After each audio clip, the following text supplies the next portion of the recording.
Dumb, cool, and weird podcast.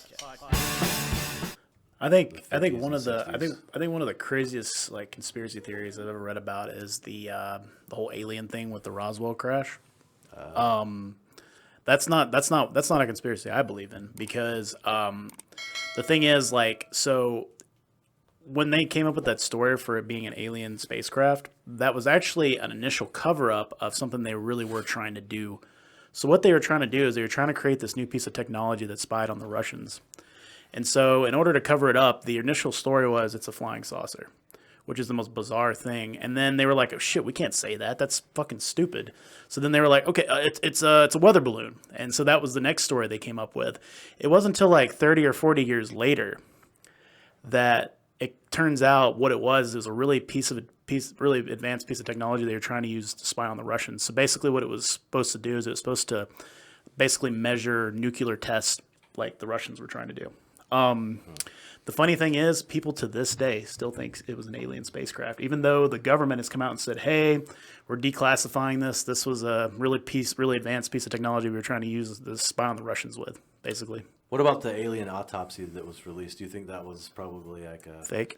Yeah. Also, I mean, have you ever seen a body after it's been exposed to like something that is like truly like nuclear? What happens at the body? Yeah. Or somebody who has cancer that went through chemo, where they lose all their skin goes gray, they lose all their hair, they lose their body dysmorphia.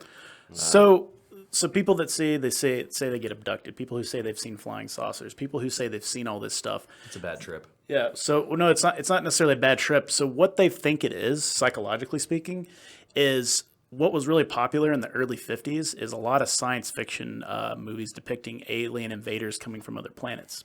So what they think happened is people would watch these movies and they started having basically like, because the human mind is a really weird thing. It can basically play tricks on you. So what they think happened is a lot of people were having dreams and stuff about this stuff, thinking it was some kind of abduction. But really what it was is they were having dreams about the movies they were watching, because the early 50s was very popular with like science fiction films. Kind of like with when they did the H.G. Wells. War of the Worlds. Yeah, when they were doing it over the radio. Now the irony is there's a little bit of a lie behind that. So yes, people did really have like that mass hysteria. But it was actually a very isolated section. There was the argument is that it happened all over the entire country.